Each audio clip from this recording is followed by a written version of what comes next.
Okay. DGs and faculty. They're all getting the 3-day shot of remdesivir and getting discharged. Give me 1 minute. Give me 1 minute. Just Good evening, respected teachers, my dear colleagues. just 1 second, Dr. Majid.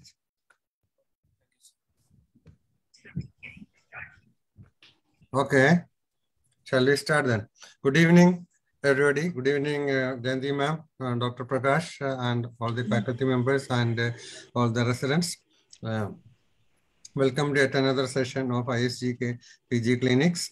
Today we have a case of a patient with a history of loose stools, blood and mucus, and the case will be presented by Dr. Majid Abbas Khwaja from KIMS Trivandrum, and the case will be discussed by Dr. Vivek from Apollo and Dr. Naveen Chand from SIMS Chennai. You have Dr. Prakash Sakarias, the senior consultant gastroenterologist from Lisi Hospital, Kochi, as the faculty. He is the current president of ISG Kerala chapter, and he has been the brain behind this ISG PG clinics. So we should all congratulate him for giving us the idea to have such a clinic from Kerala side. I know Jayanti ma'am has been running similar clinics at Tamil Nadu from the beginning of COVID. And moderators, obviously, Jayanti ma'am and myself will be here.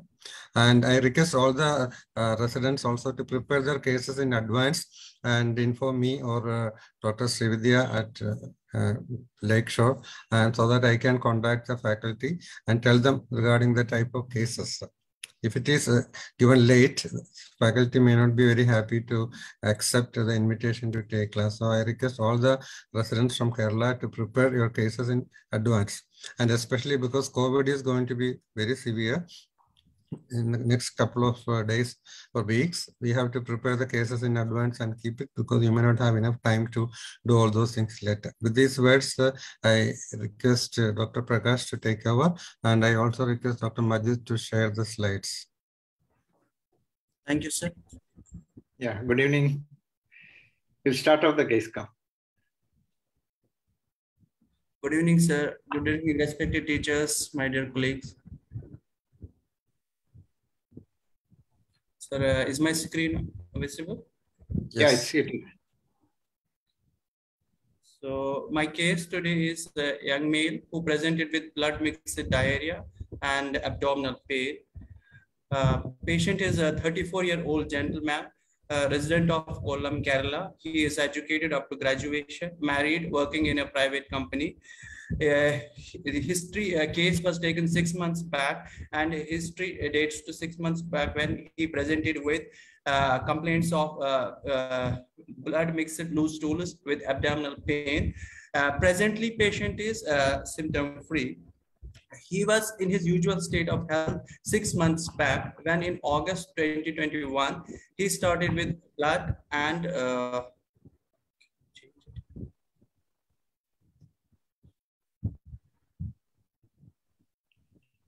we have lost your... Dr. Majid, please repeat the first slide. We could not hear you properly. Can you go back to the first slide and repeat the history again? Am I audible, sir? Yeah, now you are audible. The initial part, okay, you said. Next slide, you can. Yeah. Next slide. Next one. He was in his usual state of health 6 months back when in August 2021, he started with blood and mucus mixed loose stools. Initially, stool frequency was 3 to 4 episodes, which increased to more than 6 to 8 episodes per day, small volume, over a period of 2 weeks, with blood occupying more than 50% of the stools. Stool Bristol type 6 to 7, associated with urgency, tenesmus, nocturnal symptoms. There was a history of associated lower abdominal pain of same duration, which was aggravated while defecation, and pain was cramping in nature with some relief after defecation. There was also history of redness of eyes with foreign body sensation. However, there was no history of photophobia, headache, or blurring of vision. There was no history of abdominal distension, no history of syncope, palpitation, shortness of breath. There was no history of perianal discharge, no history of surgery. There was no history of loss of weight or history suggestive of macro or micronutrient deficiency, and no history of fever or evening rise of temperature. In February 2021, he had increased episodes of stools more than 6, which were mixed with blood, with fever, and was managed with IV antibiotics, steroids, underwent colonoscopy, and was discharged on medications along with tapering doses of some tablets, likely steroids. However, on tapering, his symptoms worsened in the form of increased stool frequency to 4 to 5 per day, mixed with blood with urgency. For these complaints, he was initiated on some costly medications, which was given 2 weekly subcutaneously since August 2021, with persisting complaints of 3 to 4 episodes of intermittent blood mixed loose stools with urgency. However, he was able to do his job with some discomfort. He had a similar to episodes of loose stools mixed with blood associated with fever, which was high grade, and was admitted for same in March 2018 and then in December 2020 for approximately 10 days, and was managed with IV antibiotics and other injections in drip and rectal medications. However, there was no history of any blood transfusion. He underwent colonoscopy in 2018, and his symptoms improved markedly after the hospitalization and starting of the medications. And he was told at that time to have some GI pathology, which needs lifelong treatment. Following this, he was better symptomatically. Almost he was in complete symptom free. However, he stopped medications for around 5 months due to some personal reasons, and his symptoms reappeared in the form of blood mixed stools, 4 to 5 episodes associated with urgency and crampy abdominal discomfort. Past history, he had 9 years back in 2013, when he was 24-year-old, had intermittent episodes of blood with stools, around 3 to 4 episodes per day, for which he took a treatment from his family physician and was told to have piles for around 3 to 4 years with no significant response in his treatment, in his symptoms. Family history, he has one sister, 30 years old, who is married and normal. No known history of any inflammatory bowel disease in his family. No history of tuberculosis or colorectal cancer. Personal history, he is a vegetarian, non-smoker, non-alcoholic. Sleep pattern is normal. He belongs to modified Kuppaswamy scale, lower middle class. Based on my history, I want to summarize. He's a 34-year-old male with recurrent episodes of large bowel, bloody diarrhea with crampy abdominal pain from the last 4 years, with initial response to therapy followed by treatment drop for around 6 months, and symptom relapse associated with features of extraintestinal manifestations with no history suggestive of malnutrition, malabsorption, or complications like surgery for toxic megacolon. Yeah. So, syndromic diagnosis I would like to consider is a chronic inflammatory large bowel diarrhea associated with crampy abdominal pain. Etiologies I would like to consider is inflammatory bowel disease, ulcerative colitis, but Crohn's colitis associated with extraintestinal manifestations with no features suggestive of malnutrition or malabsorption or any comorbidities. so you have completed your this. So, so your first symptom, you started off with diarrhea with Yes. blood. Yes, sir. So why do you say it is a large bowel type of diarrhea? Actually, sir, there are multiple episodes with small volume, and there is an urgency as well. So, so how do you differentiate a small bowel diarrhea from a large bowel diarrhea? Small bowel diarrhea would be, sir, large in volume. It will be associated with abdominal, it will be associated with less, frequency will be less, and there may be these features of malabsorption will be more, and flatulence staturic symptoms may be there. So what is the usual number of stools? In large bowel diarrhea, stool frequency is usually more than 6. Yeah. So small bowel diarrhea usually, it's, as you said, it's a number is small, less than 4 probably, and large bowel usually it's more than 4 times. And small bowel, it's a large volume, bulky stools. Okay, they can be frothy or greasy. Okay. Yes. Yes. And so you said blood and mucus, even pus would be there in a large bowel diarrhea. So this patient typically has a large bowel diarrhea, or is? It looks, sir, he typically has a large bowel diarrhea. So does he have tenesmus also?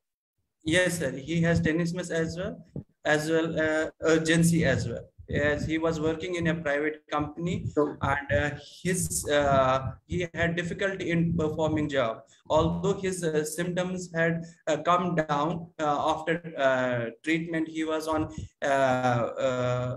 steroids as well as immunomodulator. But he was not complete symptom free, and he was having intermittent blood diarrhea with between worsening of the symptoms.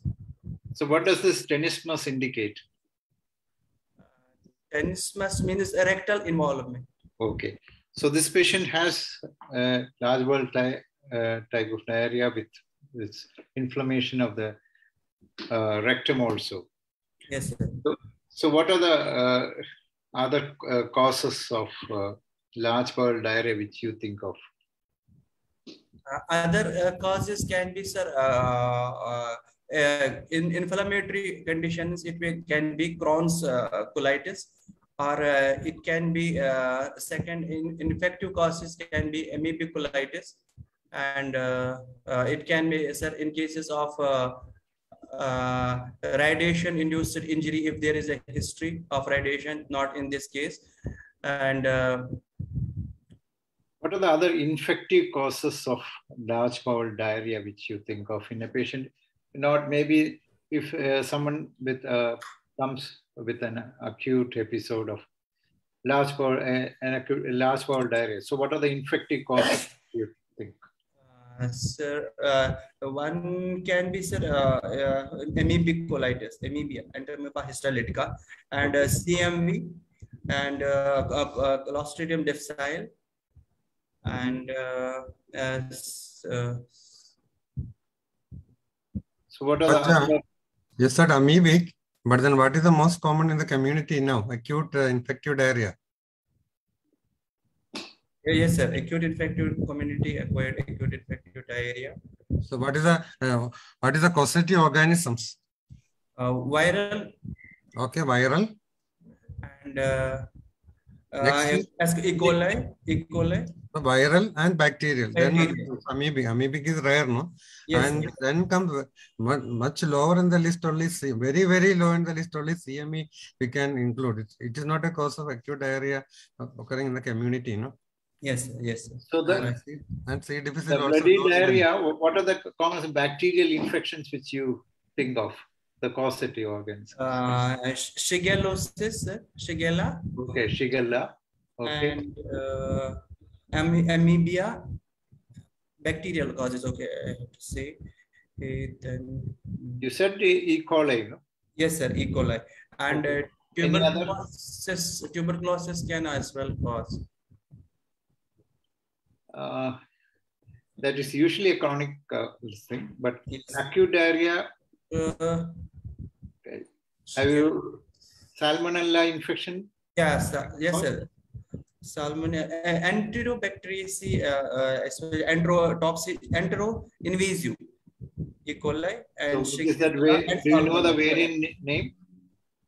0157. 127H7. Okay. So there are others like Campylobacter, Aeromonas. All these also produces colonic lesions, colonic infections. So should know the infective causes of large bowel diarrhea. Okay. Yes, sir. So what are the non-infective causes which you think of? Non-infective causes, one can be, sir, if in patients who have received radiations, but not this patient, radiation propets. And second, solitary rectal ulcer syndrome. That can also, there will be history of digital evacuation. Okay, right. So if it is if it was another, I mean, middle-aged or elderly, is there any other condition which you? Yes, sir. A patient may be having colorectal cancer. That can also present as tumor bleed, or which we can think, or even for that sake, long-standing IBD, more than 10 years, we have to consider malignancy, colorectal cancer. Colorectal cancer, I agree, but yeah, is there any other where the patient presents with diverticular bleed, but that will bleed. Diverticular bleed. That's a bleed, lower GA bleed. Not a loose tooth, yes, sir. Something where the patient comes present with abdominal pain and bloody diarrhea, sort of. Mesenteric ischemia. Yes, intestinal ischemia. Intestinal ischemia. So, okay. So they can also present with this. So you were saying about diverticular disease. Can diverticular disease present with abdominal pain, diarrhea? Yes, sir. Acute diverticulitis may present. No. It is not acute. Diverticulitis or can present along with something called segmental colitis. Okay, segmental colitis associated with diverticulosis can present with abdominal pain as well as diarrhea. Okay, but there will be limited. The changes in endoscopy will be limited to the areas where the diverticula are present. Okay, and another important thing, a non-infective one, is drug-induced. Okay. Yes. So that also you should think of. And if it is a patient who has been on chemotherapy, that is also something which you should think of. So it may not be relevant in this case. So you, in this patient, you had mentioned about some eye changes, no? Yes, sir. A patient was having redness of eyes, and he had noticed himself a redness of eyes, and we also. So what is it? What do you think? Was episcleritis. Okay. So how do you differentiate this from the scleritis or uveitis? Uveitis, usually the patient will have severe pain, photophobia, blurring of vision. However, in this patient, he was having only redness and foreign body sensations. So what about scleritis? This redness will be there, and congestion. So in addition, those patients also will have pain on eyeball movements. Okay. Yes. So that is this patient has probably episcleritis as well. Yes. Dr. Prakash. Yeah. Can I just intervene, because in this case there was some history, which is similar history, which happened at the age of 24, and then he was on treatment for piles from the local general practitioner without much success. That means the symptoms continued. Then there were no symptoms. Then it came back 4 years ago, and then he had multiple episodes. So in such a case, the timeline of the illness is very important because the examiner should not get confused. Yeah. Okay. So that timeline of events are very important. And what was the last episode? What are the dominant symptoms? Because you are telling everything together.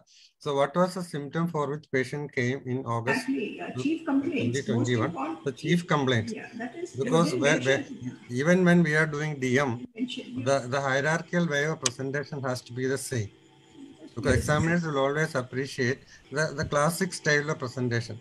Chief complaints, history of present illness, past illness, that sort of order, because that shows that you have thought of it and you know how to present it properly. Okay.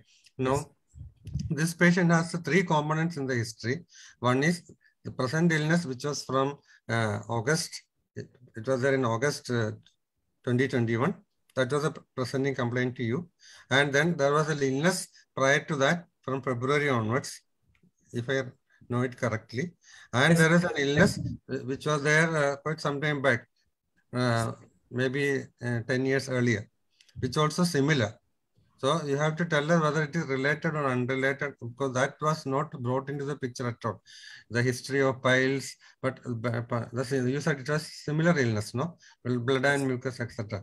Passing blood and mucus, blood may be okay, but passing mucus, that too for 4 years, is quite unusual for piles. So you have to give us your thinking on that aspect as well. Yes, sir. That history before in 2013, when he was having blood in stools, when he had visited medical college, and after local examination was not no scopy was performed, was told to have hemorrhoids, and was given some medications with which he did not got significant symptoms relief, but he was not having too much worsening as well. He was able to perform his activities without any discomfort. But in 2018, when he was in another state, he was either in Hyderabad, when he had this complaint, and that time he was labeled to have inflammatory bowel disease after getting in hospital admission, and received IV medications, but he was not started any kind of steroids, as patient is a known case from the last 4 years. He was able to tell that he was started on mesalamine only, and his symptoms had improved. But Okay, then so, okay, I will interrupt now. How will you differentiate the history of bleeding PR from hemorrhoids and blood and mucus in an inflammatory bowel disease? Bleeding PR due to hemorrhoids usually will be painless, and will usually not occur in the there won't be usually tenesmus, and there won't be urgency and nocturnal symptoms. Will there be frequency? And frequency, yes, sir. Frequency will be more in case of IBD. So is there any change in bowel movements in usual hemorrhoids? Hemorrhoid bleed, when does it happen? Is it prior? What is the type of alteration of bowel habits you find in a patient with hemorrhoid, if at all, if there is an alteration? Not sure, sir. Okay. So it won't be anyway, definitely like in IBD, like increase. Usually they are constipated or normal bowel movements with fresh bleeding PR, usually painless, which may be at the end of defecation in spots, in spray, or it may be in fresh drops. Okay. All these types, it can be there. Yes. Okay. But it continuous bleeding on a daily basis for months together be quite unusual for hemorrhoid. That is one thing. It will be there for a couple of days and most of the hemorrhoidal bleeding stop. Or it will be so severe that they have to go to hospital and get some procedure done. But on almost daily basis, multiple times, when somebody has a bleeding, you have to be careful. You have to be careful. It actually may be it may be just perianal symptoms, you know, and the whole thing may just be a perianal presentation. Actually, I also felt the history was a bit monotonous, you know. You cannot describe one, then actually the whole thing is dating back to the date of 24. You have to make it first, you have to mention the chief complaints. Where's your chief complaint? Just go back to the slides. There's no chief complaint. Where's your chief complaint? Where's your chief complaint? You've written blood and mucus, abdominal pain 6 months back. Is that the chief complaint? Why has he come to the hospital now? Now, presently, ma'am, patient was in August of which we are discussing currently. Yeah, that's okay. Yeah, that time, what was the complaint for which he came? That's your chief. Yeah. How can you have a chief complaint? Blood and mucus in the stool with abdominal pain 6 months back. You will not be able to narrate the history. I lost track and saying one episode and then describing the same thing the previous episode and before that. And to some extent, you will also know what is his diagnosis, no?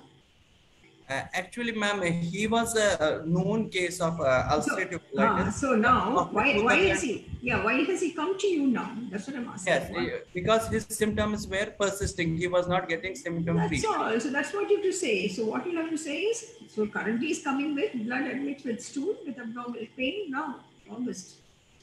And then say the history date, this present complaints is this, and antedating this, there were similar episodes in dash in this month and this month. Yes. And then if you think the hemorrhoids is related to the present, you add it on. Otherwise, you bring it in the past. If suppose he's totally symptom-free for 10 years after the hemorrhoids, and that's got nothing to do with this present complaints, no? Yes. You have to write down the history like a story, you know. Otherwise, I mean, I lost interest because it was just going hayway. I think this is a routine confusion which happens in examination when a person with a known diagnosis of IBD is kept for examination. Many of the candidates are not sure whether they should tell that it's a known case or they have to present it as a de novo case. It is a known case because once they come to a tertiary referral center, patients come not for diagnosis, he's coming for management. Management, yeah. Yeah. That is most so important. Even if the patient tells you that I have been diagnosed as ulcerative colitis or Crohn's disease, and unless there are pressing points which are dead against that diagnosis, I think you may have to temporarily accept that diagnosis, and then present the patient's problem like a consultant who is expected to manage this patient is not responding to the conventional line of treatment. Okay, so your approach in such a scenario, it's not your diagnostic ability which will be checked. It will be your ability to manage the patient which will be checked. Okay. I would say patients a known case of inflammatory bowel disease, most likely ulcerative colitis, based on colonoscopic and histological confirmation with response to medication. So there are at least 3 or 4 points to say that yes, it is a confirmed IBD to some extent. Crohn's, or you think you're not certain about that, you say IBD, but whether Crohn's or ulcerative colitis, that may be for discussion. Yes. I think that's important. Yes. Right.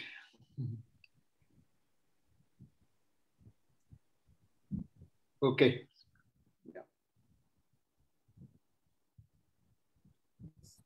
I think we invite the other 2 discussants to find out whether they have got any different diagnosis to offer or any different things. Dr. Vivek and Dr. I think in that diagnosis, just go back to the previous slide, the summary. You have to mention what is the severity in the summary. You have to come out with that information. Your final diagnosis, you have to say patient is in remission, patient is in activity, it is mild, moderate, severe. You can, to some extent, you have some information on the previous reports and the patient says, yes, I've had this, and you can even come out with the monitoring classification, or you have to mention something more. It's just not this, And why do you bring in malnutrition and malabsorption? How do you say no history suggests somebody is totally emaciated and you find the BMI is 16 and he's totally bony? You cannot bring in this malnutrition and malabsorption complications like surgery, toxic megacolon. This is not the way to summarize. Extra-intestinal manifestation is fine. Okay. I think that complication like surgery, toxic megacolon, etc. is not wanted here because there is nothing like that in your history. You summarize what was presented. Okay. What the patient has, and very highly relevant negatives only you must present in the summary. Don't bring in the rest of the things because here malnutrition to some extent may be acceptable because of anemia, hyperproteinemia. But malabsorption, if you say after telling it is large bowel diarrhea, you land in trouble because already you are committed that it is a large bowel diarrhea. And then you tell malabsorption means they will go into that direction and then you may land in severe trouble. Okay. Can we invite the other two participants to know their opinion also, Dr. Prakash? Yeah, please. Sir, good evening, sir. Sir, I would agree with the differential diagnosis. Vivek. Okay. Yes, sir. Yes, sir. Good evening, sir. So I would agree with the differential diagnosis, sir. Most likely ulcerative colitis, which is still not responding to treatment. In the month of February 2021, sir, he has been started on some injectable medication 2 weekly. I presume it is adalimumab, sir. And on that also the patient has not responded and patient has presented to us in the month of August. I would like to clear, he was initiated on adalimumab in August only. In August only, not in February. Okay. So with that, there was no improvement. No, initially there was no improvement, sir. After 8 weeks of treatment, after that treatment was changed to weekly instead of bi-weekly therapy. We attempted to get the drug levels. Since his BMI was high, we had a strong suspicion of having subtherapeutic drug levels. So after giving him weekly, his symptoms improved markedly, and now patient is in clinical remission. His further colonoscopy is planned, yet not done. He has received 3 weeks of weekly adalimumab. So at the time of presentation in the August, after receiving adalimumab for 8 weeks, patient is still having loose stools with blood about 6 to 8 times. So the patient has still not went into remission definitely. Patient has moderately severe, I would say patient has severe ulcerative colitis still persistent on adalimumab. So I would like to keep a differential diagnosis of ulcerative colitis, which has not responded to adalimumab, and patient is still presenting with acute severe ulcerative colitis. And the reasons for non-responsiveness? You have to comment on that, no? Yes, ma'am. So for non-responsiveness, ma'am, you have to mention that. Why is he not responding? What are the patient has previously been incompliant to oral medication. No. Presently, he's on adalimumab. Why is he not responding? There is factors, no? There is several factors. Can it be because of some other reasons? Yeah, what are the reasons? Why he's not? Tell us the reasons for non-responding. Inadequate dosing, wrong diagnosis. How can you say wrong diagnosis, doctor? Already you have made a diagnosis. You've already made a diagnosis. Never comment like this, no, wrong diagnosis. A senior consultant must have done it and given a perfect diagnosis. Not a wrong diagnosis. What are the inadequate dosing? That you already said. What are the other possibilities? Can this worsening be due to some other reason? Which has acute infection on the background of chronic IBD, which we are not addressing. So what is that infection? CMV and Clostridium difficile will be the two possibilities which we will entertain in this case, sir. Could be any infection. Infective. Formation of antibodies to the drugs. So this is a primary non-response, as an early non-response. Patient responded, sir, after we changed his BMI was higher. After changing from 2 weekly to weekly therapy. Okay, Dr. Majid, we are discussing an issue wherein the patient was given biologicals and the patient did not respond initially. We are trying to identify, we are trying to find out in such a situation what all things you should think of. Okay, one of the things you thought subtherapeutic level, agreed, but we have to also think of other things because this patient has been on steroids and immunosuppressants earlier. Okay, and then patient was not responding. There could be additional reasons why the person is not responding. So we want to explore those possibilities. Okay. One can be primary non-response. Another can be development of antibodies to drug. Third can be subtherapeutic drug levels. And then superadded infections are suggested. Infection is yes. Okay. Doctor, how long would you wait to say that person is not responding to adalimumab? At what stage of your treatment will you say he's not responsive? Or you would just continue? No, patient has been started and you continue, is it, for 6 months and then there's no response to treatment? When did you say, patient is not responding? When do you expect a response? I'll put the question the other way. When do you expect a response when you start with the biological? 8 weeks. 8 weeks. But then frequency and all should start coming down, no? Yes, not wait for 8 weeks to see a full complete response. So how do you induce this first induction dosage? Yeah, tell how us do you that. start off this medicine? And when did you say that, okay, I'm in the right direction? Sorry, ma'am, I did not get the question. Dr. Naveen, are you there? Sir, initially for the induction phase, 160 mg, sir, followed by 8 mg in the next after 2 weeks. And then for the maintenance, for every 2 weeks, we'll be giving 80 mg, sir. Subcutaneous. 40 minutes. Pardon? Can you repeat that once again? 40, sir. 2 weeks apart, sir. The first, what would be the dose which you start? 160 mg. 160. Okay, then next. Then 80, sir. 80 mg after 2 weeks, sir. Okay. And after 2 weeks, 40 mg for the maintenance, sir. Okay. Right. So when do you expect to see the response in the frequency?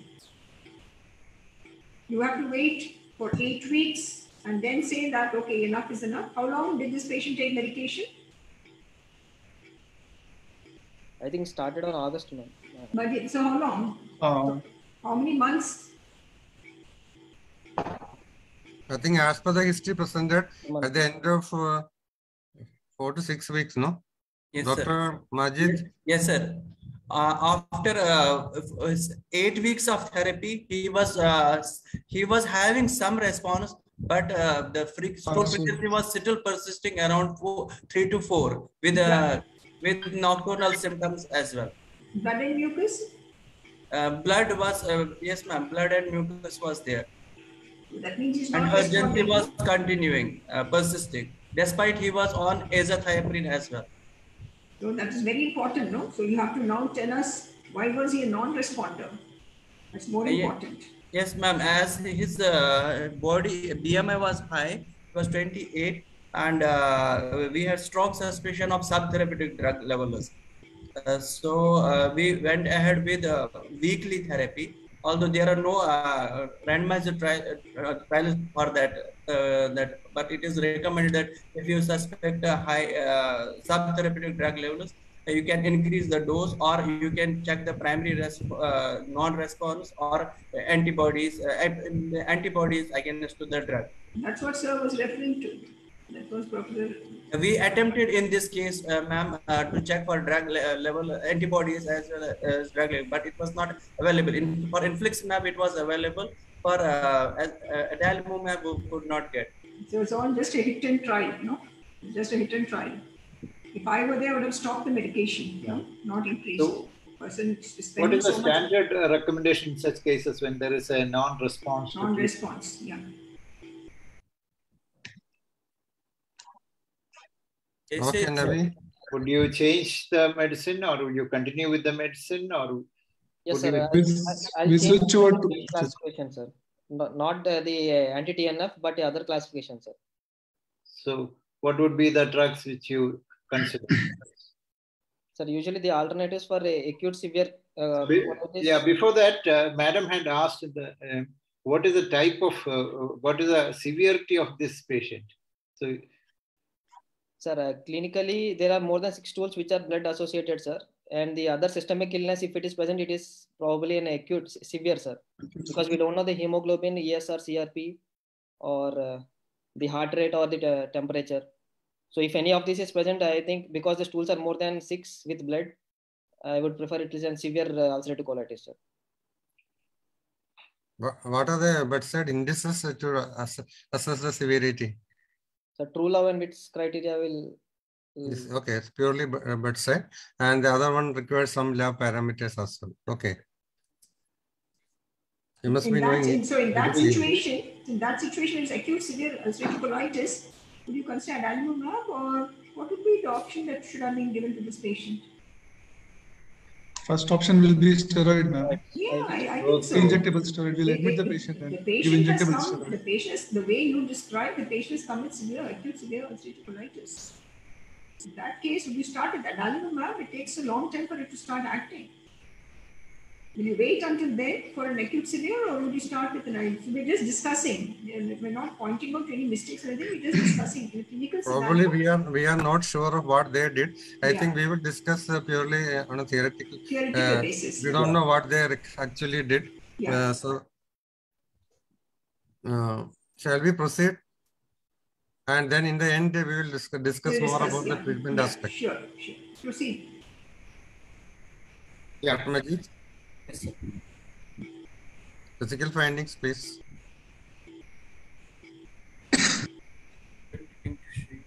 You just click on the bottom left side of your screen. You will find an arrow.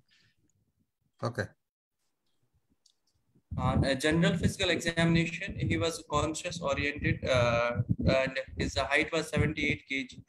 Weight was 78 kg, sorry, and height was 165 centimeters. BMI was 28.5. Vitals were stable. There was no pallor, no icterus, clubbing, or lymphadenopathy. Here, luster was normal. Eyes, there was mild redness, and there was no other second manifestations, no axial or peripheral joint tenderness. On a digital rectal examination, there was no perianal sciences, fistula or second tags. Normal anal sphincter tone and finger stained with blood mixed stools. Systemic examination, chest was bilateral, air entry was normal. There were no adventitious sounds. CVS was normal.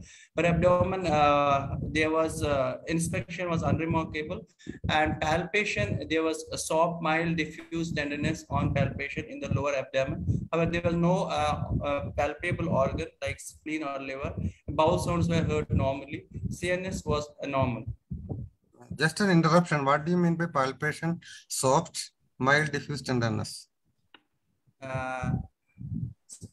On palpation, abdomen was soft, sir. Okay. Then that part it is okay. Okay. Fine. And then on lower abdomen, there was mild diffuse tenderness, both throughout the both right, left fossa. So not much of information. No? And just go back to that eye. You have said eyes, mild redness plus episclerated. So does it mean both eyes? Is it focal or diffuse? All those things should come in. It was in bilateral eyes. Both eyes it was. So it was a diffuse redness. Yes. Diffuse redness. That is very unusual for episcleritis. With clinical history of foreign body sensation. Yeah, but usually episcleritis is a focal areas of redness and foreign body sensation and all those things.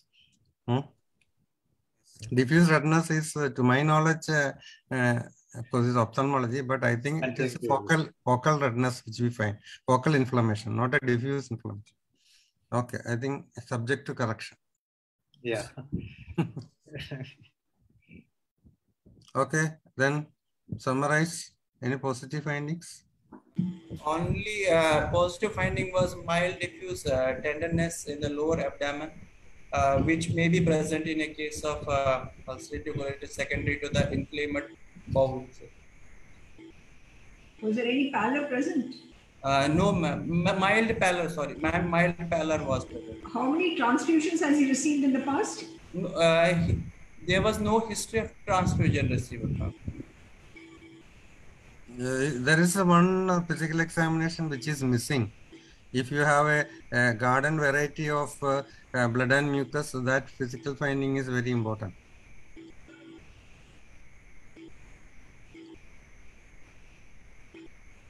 Next slide. Usually you do it at by the time you finish the abdominal examination, then what is the area you examine? Genital. You said inspection. Question and auscultation.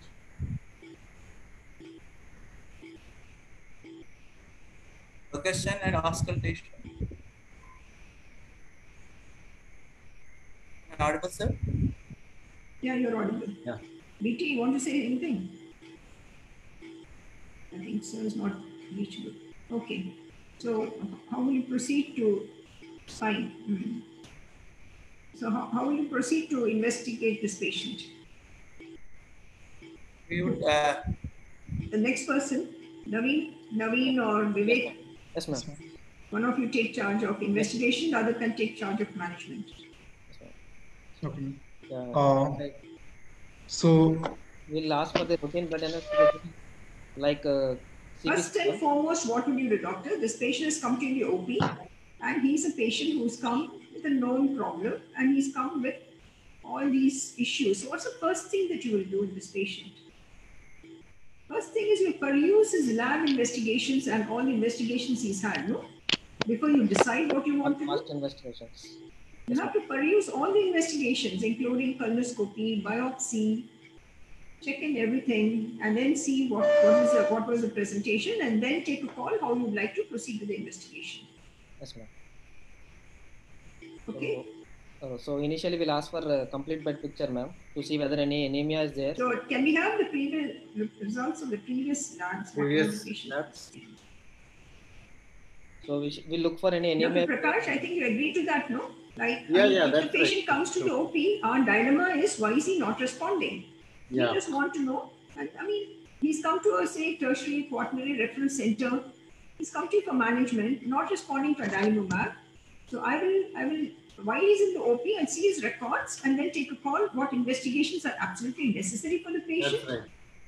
And then how should I manage? That's all. Now I'm not going to sit and waste my time going for a colonoscopy and making a diagnosis. He's a known case of something which we are not sure. So perusal of labs and investigations is most important. So what information do we have? Whatever reports he has, Dr. Ajit. The previous reports, is it available? Yes, sir. I have not included in my slides the previous investigations. He had a colonoscopy outside sir done, as well as blood investigations. None of the investigations was showing severe. No. What was the colonoscopy finding, doctor? Colonoscopy findings were, ma'am, pancolitis. That's what we want. Pancolitis, okay. Yes, ma'am. Any pseudopolyps? Any other finding? Pseudopolyps were there. Multiple pseudopolyps, okay. And biopsy was showing ulcerative colitis. This was done when the patient was in remission, or it was done when the patient was active? Ma'am, patient was active. Active. So at least now we have. So now come, Dr. Prakash, you can just take one. Dr. Vivek. So in the Yes, ma'am. So if before that, just if a patient with ulcerative colitis, it's a very you said it's a severe ulcerative colitis. Would you like to do a colonoscopy, or would you just like to do unprepared sigmoidoscopy, sir? Yeah, that is something very important because yes, with minimal encephalation and biopsy. Yeah, so you might create more problems and even a perforation. So you should be very careful in doing a colonoscopy. So you can just do a sigmoidoscopy and like that. So what are you? Okay. So before going into that, we'll just go through the lab investigation. So what would you have expected? What was the histopathology that will tell you yes, it is ulcerative colitis? In histopathological examination, presence of ulcer, presence of... What are the characteristic features of ulcerative colitis? Naveen or Vivek? Cryptitis, so we look for crypt distortion, ma'am. What do you see in the surface? You go to crypt distortion in the lamina propria. What's the first thing that you'll see? Surface ulceration, goblet cell depletion. Then you see cryptitis, you see crypt abscess, and then in chronic cases you will see tubular distortion with widening between the spaces of the crypts. Basal plasmacytosis. Yeah, so these are the things that you could tell, and therefore did this patient have those findings when they did that colonoscopy? It confirmed ulcerative colitis. See, very often we get this non-specific colitis, no? That's why I'm asking this question. Yes, ma'am. So in the biopsy, basically we are looking for two things, ma'am. Whether it is a chronic disease. So what was there in this patient, Majid? Ma'am, he was having features of pancolitis in the form. There was ulceration, mucus depletion, and cryptitis, crypt distortion was there. Fine. Okay, so it confirms, no? So now now the patient has come to you. So you have a colonoscopy report and you've got ulcerative colitis. Now you take over and tell how would you like to manage this patient? He's come to you to the OP. So we have a known case now. Now the Crohn's is not coming in the way. Yes, ma'am. Crohn's will not come in the way. It's pancolitis. You think can it still be Crohn's?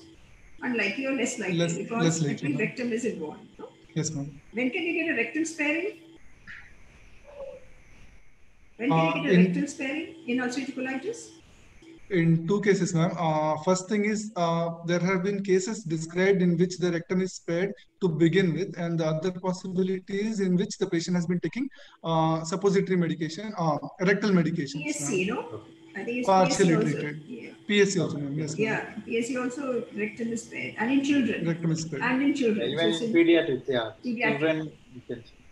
In children, patients with enema preparations and those who have a PSC, they can have a rectal sparing. Okay, so these are situations. So now he's come to you. Now, how would you like to investigate? What is it? And he's not responding to adalimumab. So now let us proceed with investigation. How do you proceed to investigate and tell us what all you want? Yes, ma'am. So before going for a therapeutic drug monitoring, we will do the routine baseline investigations, ma'am. Which they have said. Routine in life, doctor. Everything is complete hemogram, ma'am. Complete hemogram with differential counts. So in this patient, we have a hemoglobin of 11, ma'am. Mean corpuscular volume is normal. WBC count is normal as well as the platelet counts are normal. Elevated CRP 85 and an ESR of 38. Though there is no evidence of anemia, these two will be suggestive of severity of the disease, ma'am. Both ESR and CRP of more than 30. You said there is no evidence of anemia and hemoglobin is 11? No, sir. There is no evidence of, as per True-Love-Witts criteria, sir, it has to be less than 10.5, sir. So here it is 11. There is evidence of anemia, but it does not fit into the acute severe ulcerative colitis. But the other parameters like ESR and CRP of more than 30 will fit into the criteria of acute severe ulcerative colitis. Okay. So presence of stool more than 6 times with blood in stool, within one more parameter, which is here ESR and CRP more than 30 will classify this patient as acute severe ulcerative colitis. Okay. Other investigations, renal function test, creatinine of 0.7 and sodium potassium in the normal range. In the liver function, there is no electrolyte imbalance. In the liver function test, we are basically looking for albumin for hypoalbuminemia because this is a chronic case. So in this patient, we have an albumin of 3.9. The other things we are looking for in a patient with ulcerative colitis in the LFT will be elevation of ALP, which is again normal in this case, as well as normal liver enzymes, SGOT and SGPT. Stool examination I would like to do, stool routine as well as stool for Clostridium difficile. I would like to do in this case. What else would you do? What else would you ask for in stool examination? First is a fresh specimen. Fresh specimen, fecal calprotectin. Fresh specimen for EH trophozoites, that's important. Yes, and then what else would you ask for? Calprotectin you want in this patient? Chloric case, CRP 85. What is the rationale of doing calprotectin in this patient? Yeah. You have an angry colonic mucosa staring at you, know. So exactly. There is a definite inflammation.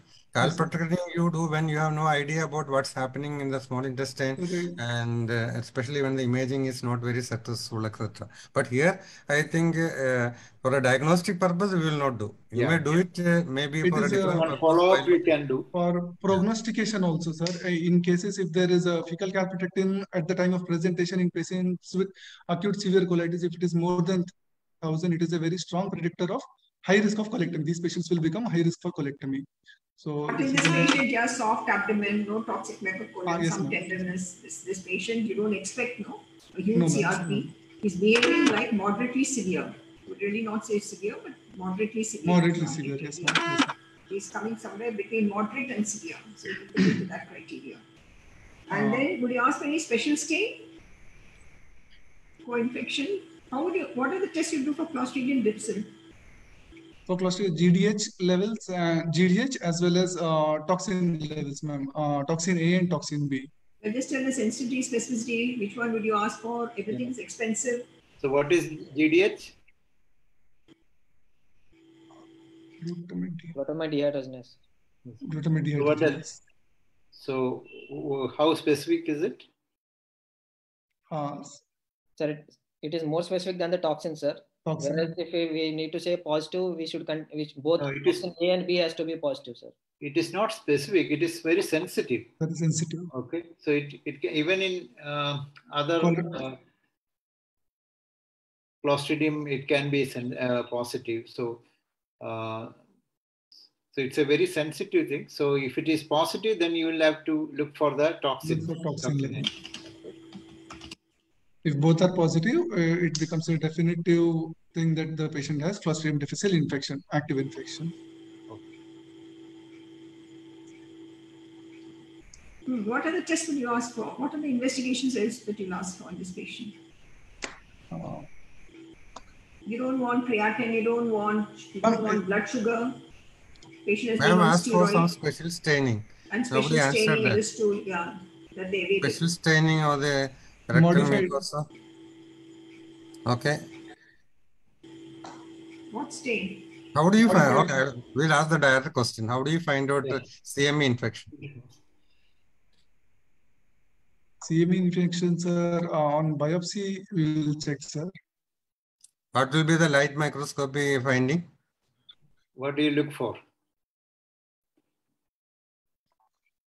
What do you look for? The biopsy, sir.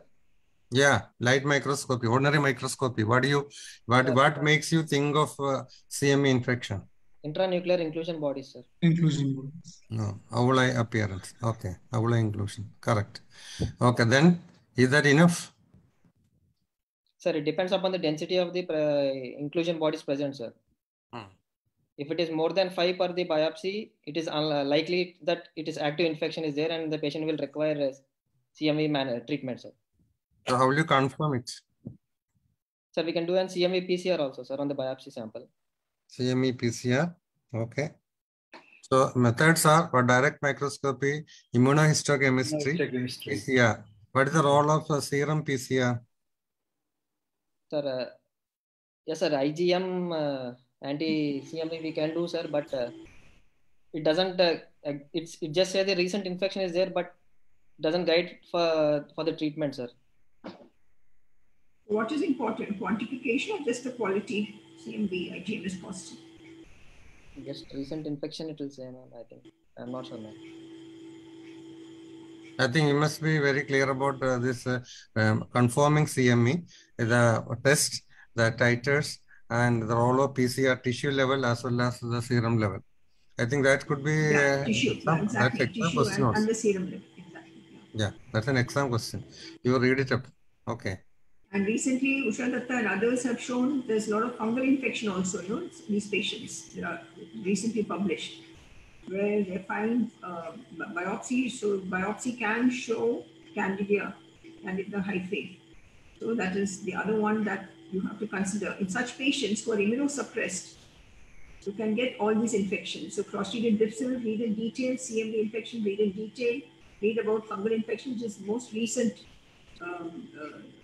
publication by the Chandigarh team. Okay. Usha Datta? Yeah, she's published now recently, where she's giving fluconazole for these patients. And it's significant. They've done a case control study where one group received and the other one did not receive, and they found that fungal infection, fungemia itself is there in some of these patients. So please go through that. If you type that, you'll get that. It came as a plenary paper in last ISG. It was a plenary paper. Just read that. Okay, so what should you do with the patient now? We'll admit the patient, ma'am. Since the patient is having acute severe colitis, moderately severe colitis, ma'am. Preferably, we'll admit the patient. We'll what was the pulse rate? What was the pulse rate and what was the pulse rate? Pulse rate normal, ma'am. Vitally normal. Vitally, they have said normal. So you want to admit him?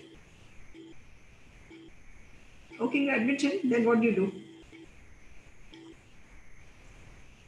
After admission, what do you do? What is your plan? What will you tell the patient? He's on adalimumab, no? Yes, ma'am. What's the plan? What's the strategy? So therapeutic drug monitoring, ma'am, we will do. We'll check for the therapeutic levels of adalimumab Not in this available, patient. doctor. That's what he said. Rajit said it's not available. He said by the gut feel, they increase the dosage. So it's not available. So Dr. Prakash and Dr. VT, I think can just join in. No? So should we stop the treatment and give an option of steroid, or do we continue with an escalating dose where we have no idea what's happening to the patient except increasing the cost? Or would we like to do a colonoscopy, check the severity of the disease and take a call? Unprepared sigmoidoscopy, ma'am, we will do in this case. To check the severity, if we have a baseline report, whether it is improving or not improving, we'll get an idea about it, ma'am. Yeah, response to treatment, you'll definitely know. So yes, ma'am. I think here we can ask some questions. No? What is the correlation between symptomatic response and the colonoscopy finding? Yeah. Dr. VT and Dr. Prakash? Yeah. I'm reading more of hepatology, so you'll have to. But you are superb. Yeah. Listening to you. So, what's the correlation? So before that, yeah, you can ask. Yeah, before if this patient was there before you started the adalimumab, so apart from this investigation, was there anything else you would have done? Since this patient is already on adalimumab, and you have decided on a biological therapy, that is anti-TNF therapy. You have decided. So apart from these investigations, are there any investigations which you have in mind before starting? Hepatitis B, sir. To rule out hepatitis B, HBsAg, HBsC, total core protein. We will check, and we will check for chest X-ray, IGRA, Montux test, and other than this, chest X-ray, ordinary chest X-ray this was suggested, I think, a couple of years ago. Now I think people ask for CT test. Yeah. CT chest. The CT chest. That would be a better modality. So your aim is to rule out what? Any latent infection, any latent tuberculosis, which can flare up after starting the biological treatment. Latent hepatitis B. Latent hepatitis and B. Yes, sir. Right. So if there was some issue of tuberculosis, or if you don't want that, is there anything else which you consider for treatment other than the anti-TNF? Steroids we will use, sir. Okay. Right.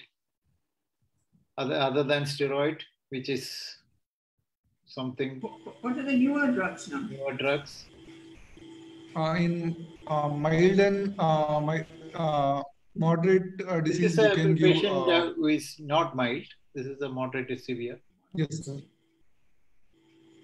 Other things will be vedolizumab, sir, and tofacitinib. These two options will be there, sir, available with us. Good. But tofacitinib, sir, we will not give in severe cases, sir. It has been FDA approved only for mild and moderately severe disease. Moderately severe, no, doctor. Patient is not toxic. So, patient is not sick. Not toxic, not sick. He's so not we'll sick, consider. And he's not responding to adalimumab. Just 6 to 7 times. He's not even fulfilling true love's criteria. True love's criteria. Yes, ma'am. So you can consider tofacitinib in this case. This patient has been suffering for so many years, no?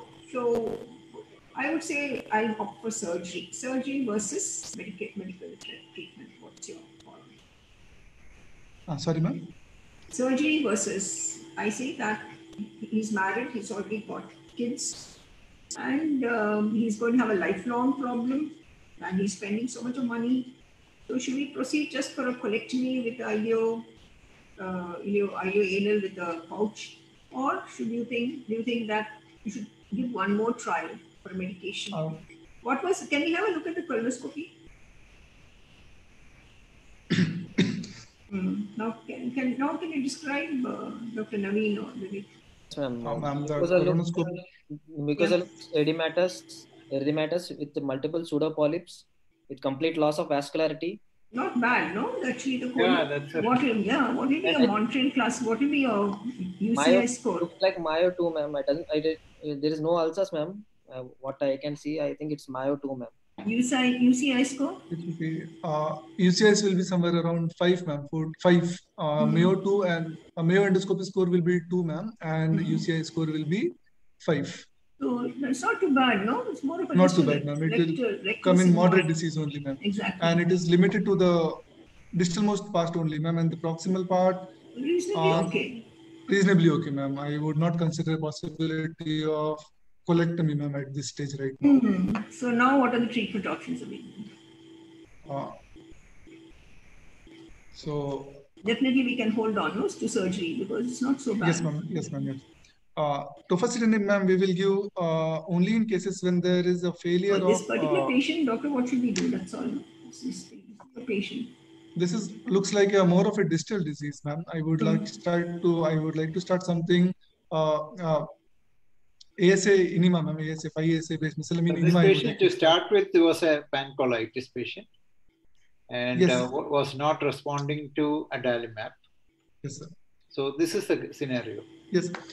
So, sir, though the patient to begin with had pancolitis, sir, right now the colitis is much better, and it is the symptomatically also the patient is having more frequency, urgency, and more symptoms, which is suggestive of a distal disease right now.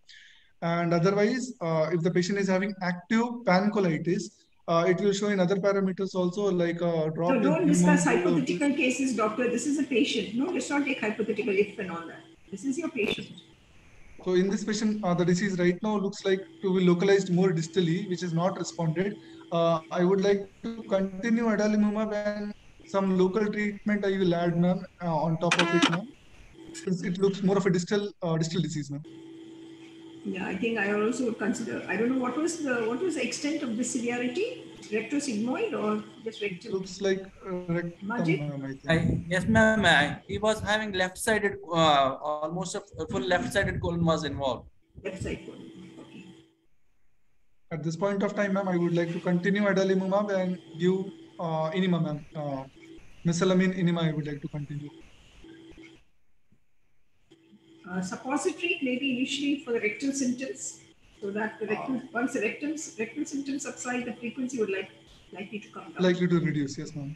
Dr. Prakash and Dr. Viti? I would. We had given him rectal suppository, but he was not responding, ma'am. Prior to starting adalimumab, he was almost for 1 month on rectal medications, both steroid as well as salamine. Was not responding to medication.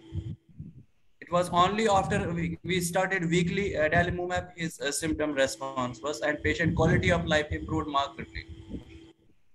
No, doctor, what I'm trying to tell you is this particular colonoscopy that you're showing is before the adalimumab or after the introduction of adalimumab? Yes, ma'am. This is after adalimumab.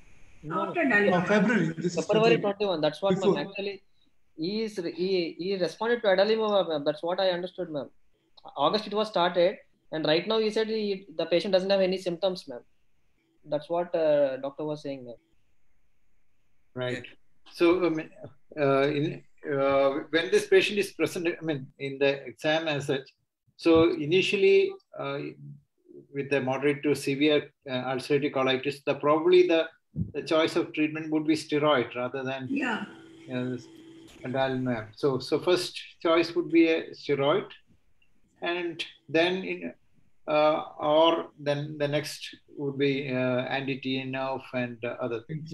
But steroid would be I think there they switch over to inflixi or cyclosporin, no? At that juncture. That is a preferred rather than adalimumab.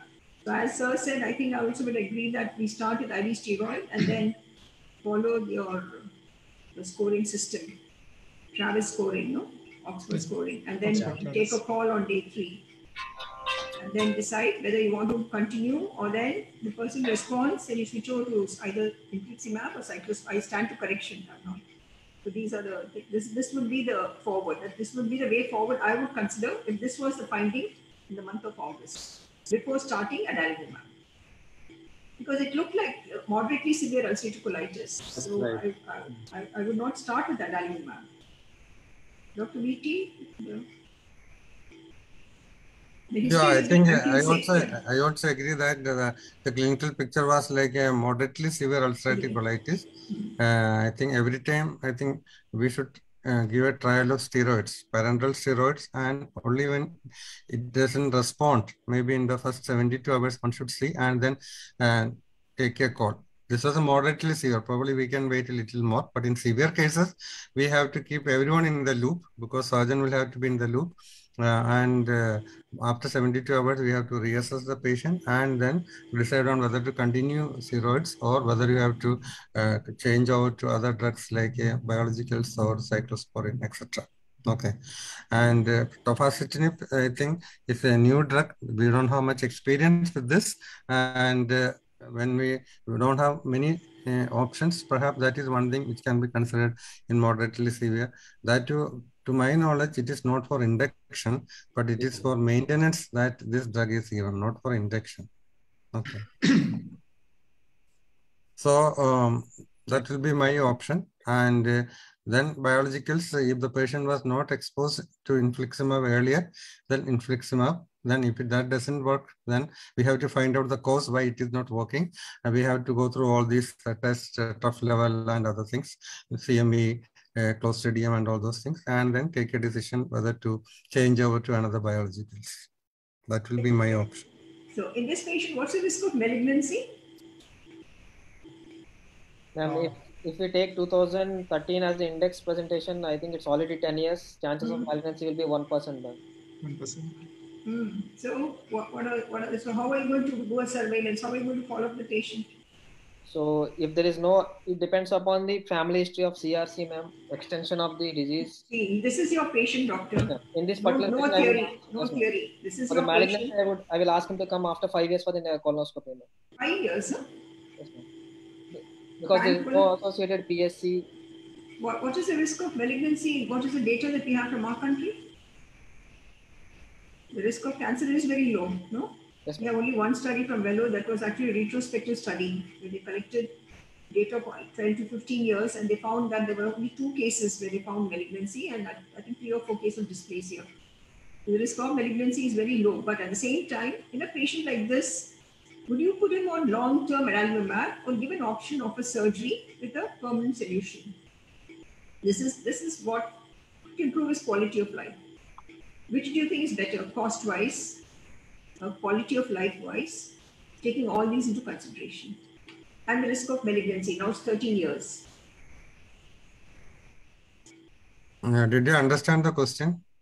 Yes, sir. Depending upon the yes, sir. I would still like to continue with medical management only, ma'am. At this conjuncture, I will still like to continue with medical management. So Vivek will continue with the medical management. If you are able to control the disease and achieve a level of remission. It's not going to go into remission at all. We'll never get it. It's a pancolitis. And there's no stop codon for adalimumab. Just continue. Yes, ma'am. So what is the cost benefit to the patient? You're drawing out all his economy, all the money that he's earning, he's getting drawn into adalimumab. How long are you going to continue adalimumab? 13 years already he's suffered. You have to keep the patient in mind, the family in mind. And you said he is coming from a poor socioeconomic, class of... Yes, ma'am. Yes, how is he affording? Government is paying him for adalimumab? Government is, his wife is in the CISF and she is getting it from the government. So now take a call. So would you just continue this patient on adalimumab lifelong? We'll just tell us the surgical aspect. What are your thoughts on surgery in this patient? What type of surgery and what will you tell? Patient says, doctor, enough is enough. There are many patients who have said after surgery, doctor, if you had told me earlier, I would have gone for surgery then rather than suffering with the medication. So the patient is in front of you. You have to balance between the two. What will you tell them? What will you tell them? We'll give the option to the patient saying that he may require adalimumab lifelong and the financial burden of the injection versus the surgery. This is, we're talking by response to treatment, vis-a-vis recurrence of symptoms, complications, keep that in mind. No?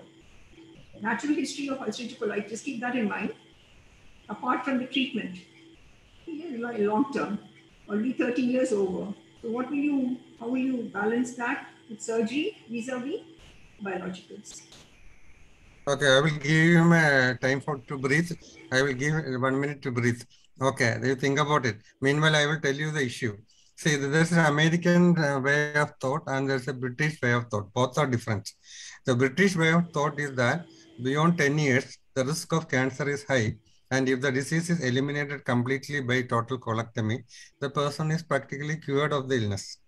Okay, that is a British way of thinking. The American way of thinking is that continue with the medication, do surveillance and look for cancer and do surgery only if there is a high-grade dysplasia or cancer. Okay, so one is the expectant line of management and one is sort of a prophylactic surgery at the end of 10 years. So ma'am is actually telling the second aspect, that is the British line of thinking. But your Schlesinger actually may not be stressing not much on this because that is American text and therefore there is not much of one is sort of a prophylactic surgery like this.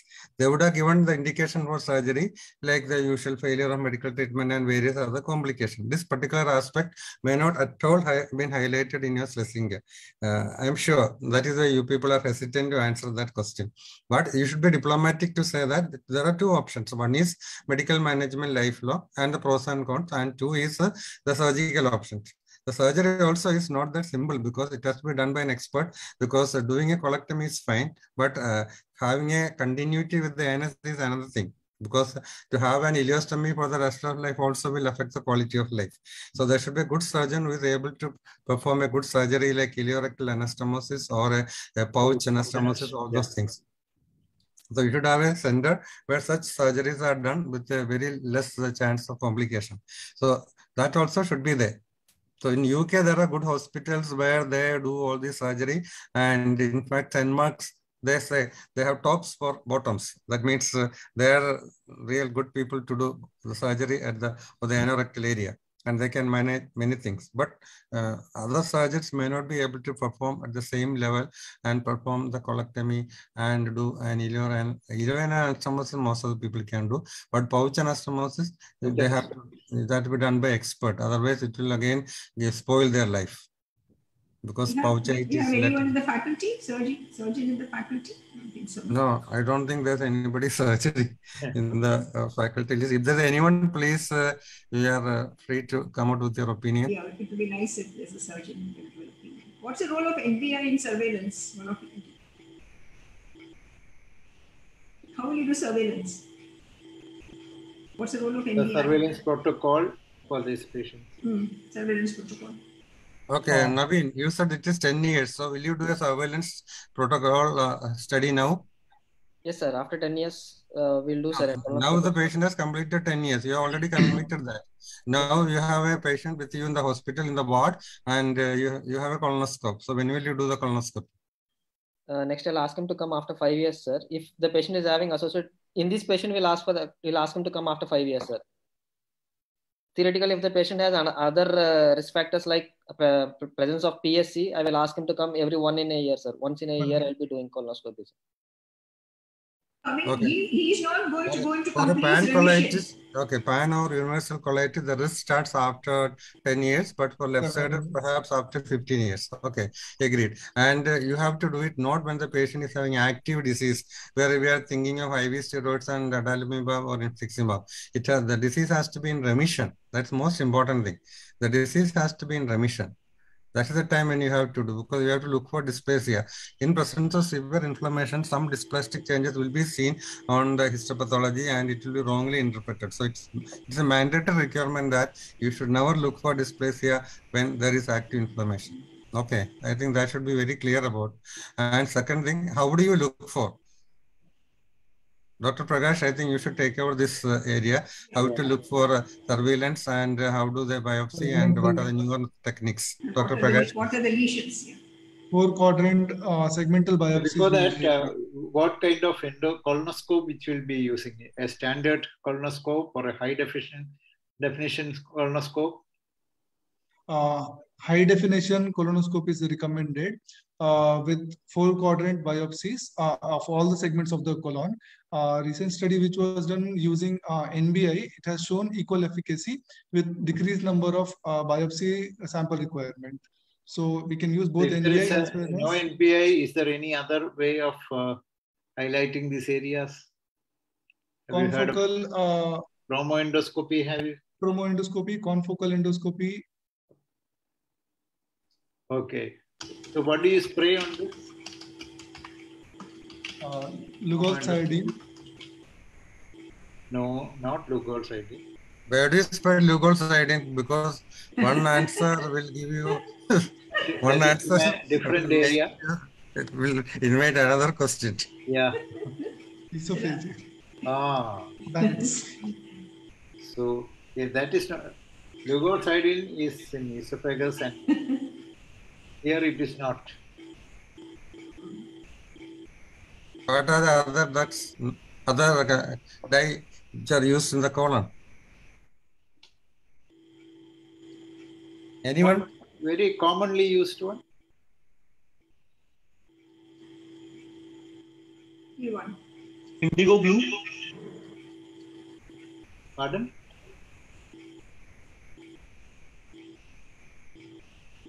You are muted, or have you heard of methylene blue? Yes, sir. Indigo carmine?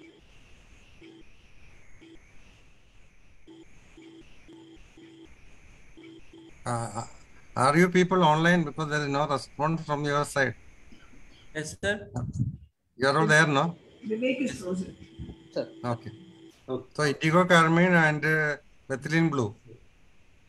So these are the things which are used. Okay. So what are you looking for during this colonoscopy?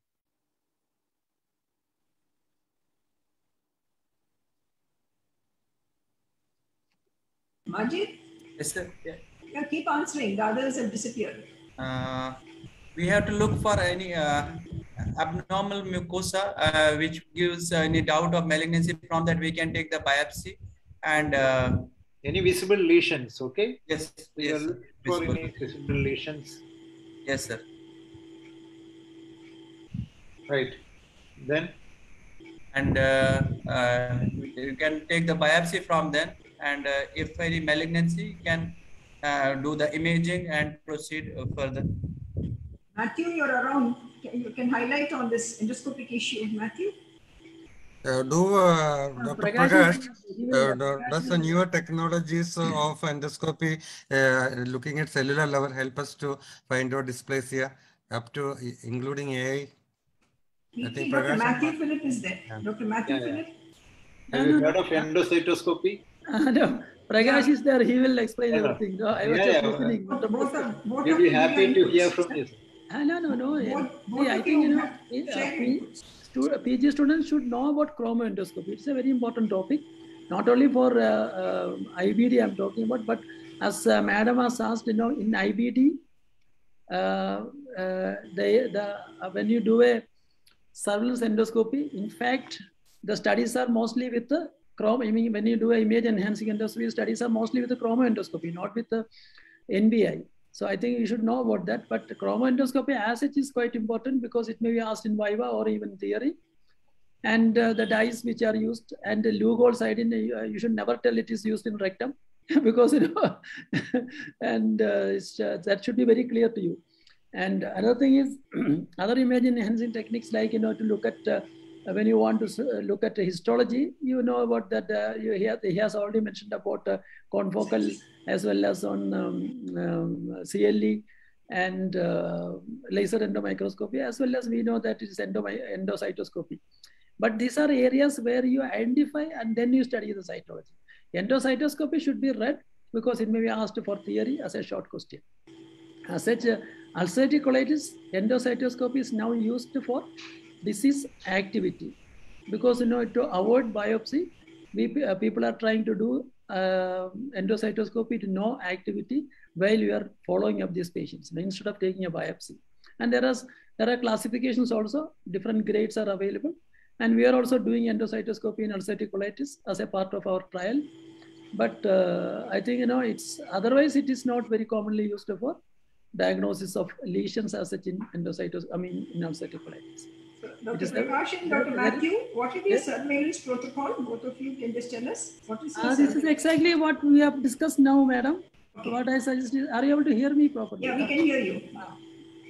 See, what we do is, we don't do this segmental biopsy and all, because it's actually a huge number of biopsy and difficulty. When you look, and then if there are any abnormal areas, and we take it. That is what we do. And we do actually, Prakash also does, what we do is actually electronic chromoendoscopy. We usually use NBI. Why chromoendoscopy? We are not, because it's a very messy procedure. The whole colon has to be filled with this one, and it becomes difficult. But if you have got a selective area, for example, you have got a dysplasia-associated mass lesion, there sometimes we use chromoendoscopy, as well as we use electronic chromoendoscopy, NBI. And I use endocytoscopy also. But it is not very common. It's a very unusual lesion what we see. What about Madam Varghese? Yeah. I have done the full-fledged surveillance colonoscopy only once in my career, because I ended up with 20 different bottles. Because if you take biopsy, every 5 centimeters are suggested, and for biopsy, the procedure took such a long time, and I ended up with 20 different biopsy specimens for biopsy bottles, and I decided that it is little too much for me. So at the end of it, did you pick up the lesion? And no, it should. Then another thing is that the pathologist also should be very much interested in picking up dysplasia. You should have a team of a pathologist who is very much interested in dysplasia reading, not the usual type of pathology, because they have to be interested to go through all these slides to look for some dysplasia. Third thing is, nowadays I do NBA only. Nowadays I do NBA, and then of course I do take random biopsies from left colon, transverse colon, rectum, sigmoid, etc. But less number of specimens. But I would do NBA throughout the procedure, so that I'll be able to pick up any lesion which is suspicious. Okay. Varghese, I think it is Dr. Professor Varghese Thomas. I think it's very, very important that the pathologist should be is a key person. Because and now I think the time is not far, because we are going to have IBD specialist in pathology. Because IBD is a huge area, and pathologists should be really interested in making a diagnosis for, not only for making a diagnosis of IBD, but also looking for dysplasia and neoplasms associated with the IBD. And regarding your comment on NBA, I think NBA is the one which is easy to use and many people are using. But studies are not, whatever the early studies are actually favoring chromoendoscopy is superior than NBI. But I am sure that time will go, and naturally NBI will take, because it's easy to use. I think easier to use. Much easier to use. So much easier probably to use. People would use more of NBI than. The only problem with the NBI is, if there is blood, then it becomes a problem. That is the problem with the NBI. So you should not traumatize much, and then it becomes a problem. Otherwise, it's good. And there are questions sometimes, electronic chromoendoscopy. Yes, that is actually, I was putting in the image enhancing techniques, especially people should know about NBI and NBI in IBD, NBI in polyps, NBI in other areas. All these are important. And also what are equivalents of NBI also you should know about, because NBI is actually one particular company is having NBI. Other companies are having something else also. So you should know about all these types of price and other things, no? Everything you should know about. At least for theoretical knowledge, you should be knowing about all things. Sometimes the examiner may be using a Pentax, or he may be using a Fuji scope. So he may be more familiar with what is available with those scopes. So you should be knowing about. Even now, this what is the new scope? Even the newer, I don't know. Prakash, what is that scope? Yeah, which one? The other scope, Carl Storz also have a new image enhancing technique. So there are so many. Pendex has, this Fuji has, and even Carl Storz has got image enhancing technique. So everybody will come with these are all electronic techniques, computer aided techniques. So anybody can make it. So I think You should know the names only at least. At least NBI you should be good. As well as endocytoscopy you should read about at least for a short note, not for IBD alone, but endocytoscopy in general you should know. Thank you, Dr. Mathi, for joining us as guest faculty. And for both of them, Viti, I just want to know the surveillance. No, after 10 years, what is the protocol that's being followed in at your hospital, Dr. Prakash and Dr. Mathi? Like after 10 years of pancolitis. Madam, what I do is, I ask them to come once in 2 years. If I happen to see any lesions in the colon, I ask them to come every year. And most of the lesions, we don't see many malignancy in ulcerative colitis because whatever malignancy we see, they are advanced malignancies. But if we are seeing any early lesions, we endoscopically resect that, and then we follow them up. Because I happen to have some malignancies, especially a polypodal lesion with malignancy. Last year also we had one, and that patient is under follow-up regularly. Now she is coming every year. So that is important. Otherwise, very rarely we pick up a very early cancer in ulcerative colitis, unlike what is described in the Western countries. Yeah, it is less, but not absent. It is not there, absent, but very rare. Now, what I'm telling is we are seeing more of advanced cancers rather than early cancers. That is what I'm telling. And surveillance is necessary. That is what I think. And I do like this. Pancolitis after 10 years, I ask them to come once in 2 years. But it is not protocol based. Left colon after 15 years, I ask them to come once in 2 years. But there is no hard and fast rule in our institution. It's so individualized. Madam, Varghese Thomas, what do you do? Yeah, fairly the same thing that I do. I also do. But the only difference is that I don't take biopsy as per the protocol. I would subject them to surgery. That would be my protocol after 10 years. Yeah, that's the Oxford thinking. That after 10 years in a pancolitis, one option is American style surveillance. The second option is to go for surgery. Madam, I think, what Professor Varghese Thomas has told that in a case of ulcerative colitis, for that matter, any IBD, surgery and surgeons and the center are all very, very important. Because if you do a bad surgery, it is actually the life of the patient will be very miserable. I am sure about that, and I have seen many cases like that. So I think it is very important that. But I think the problem with surgery will be more for Crohn's rather than UC, no? UC seems to be. Now we have got more of Crohn's. Even Crohn's has come down, madam, because of biological therapy, and even Crohn's surgery has come down a lot. Ulcerative colitis, surgery is almost, to me, it is actually almost very, very, very, very rare. Even for acute severe ulcerative colitis, I don't think that in last many years we have not done because of the availability of biological therapy. Sure. That's good. Dr. Prakash and Dr. Viti can summarize and conclude. Is there anything to discuss further in this case? Dr. Prakash? Yeah. Over to you. Yeah, the surveillance protocol is one thing which we have already mentioned. Okay. The other one was patients on immunomodulators, any of this vaccinations to be given. Yes, sir. Vivek? Yes, sir. Which all vaccinations? Yes, list out the vaccinations. Yes, list out. We'll look for the HBsAg antibodies, sir, if the patient is vaccinated in the past. And this if patient is anti-HBs more than 1,000.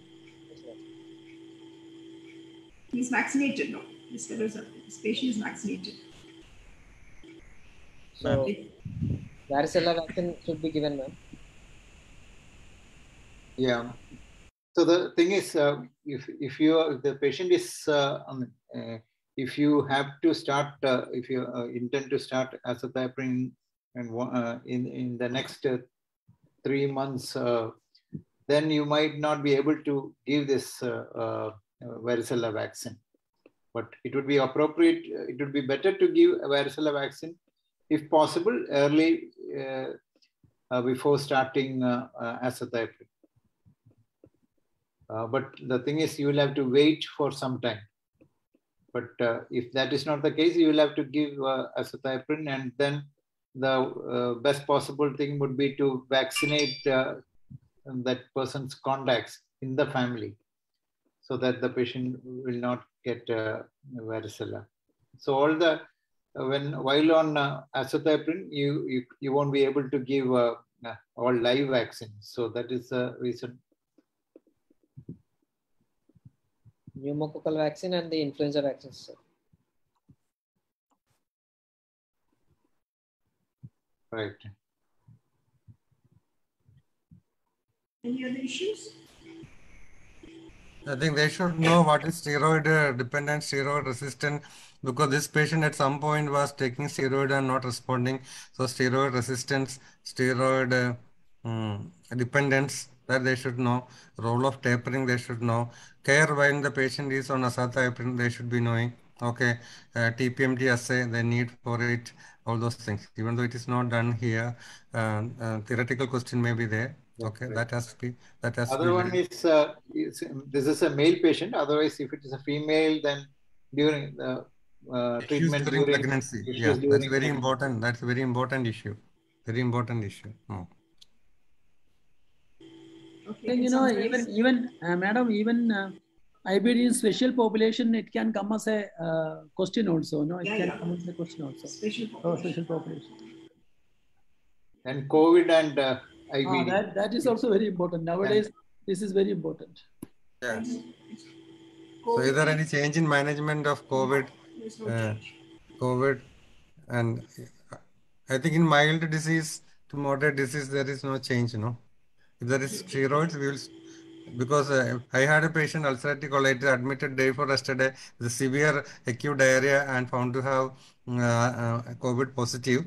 And I was telling them that if they don't want, they can taper off the steroid fast. But they are asking me permission. They want to give steroids. So will you give me permission to give steroids? Okay. So they want to give steroids now, suspecting respiratory and other problems. Okay. I think back to this case. Anything else, Dr. Prakash, you want to say? Summarize it. Yeah. Actually, the case, as Madam and Sir said, the initial case discussion and the chronological order and the chief complaints, that actually needs to be attended to. Probably in the next presentation, they would look into this also. Otherwise, they discuss the case well, and probably as weeks go by, I think they will do much better. Okay, a lot of theoretical reading is also required. You have to read around the case. Please remember that ulcerative colitis and Crohn's are very common diseases which are dealt on a day-to-day basis. So questions which examiners ask, you are expected to know almost everything, because these are common cases which you see day in and day out. So like cirrhosis of liver, ulcerative colitis, Crohn's disease, you cannot make mistakes on common things. So you have to be absolutely thorough in your answers. That is my advice to you. Okay. So you have to read around the topic, read all about inflammatory bowel disease. Management diagnostic aspect must be absolutely thorough. Ma'am, any comments? That's fine. I think Dr. Prakash has highlighted that initial presentation was a bit dicey. So I think that has to be improved. And as Dr. Varghese also mentioned, the patient knows the diagnosis. See, the question is now only management in this patient. The question actually be revolved much more on the management rather than the initial history. So if you're just cut short with history, then discussion will be more towards management, where the candidate will be more thorough because they're more thorough with the theory. You can answer a lot of questions then. But if the history goes, like he had this, then you again say 6 months back, you again had the same history, and then you repeat the same history. And then you say they have 23 had hemorrhoids, then we lose track of what's happening to the patient.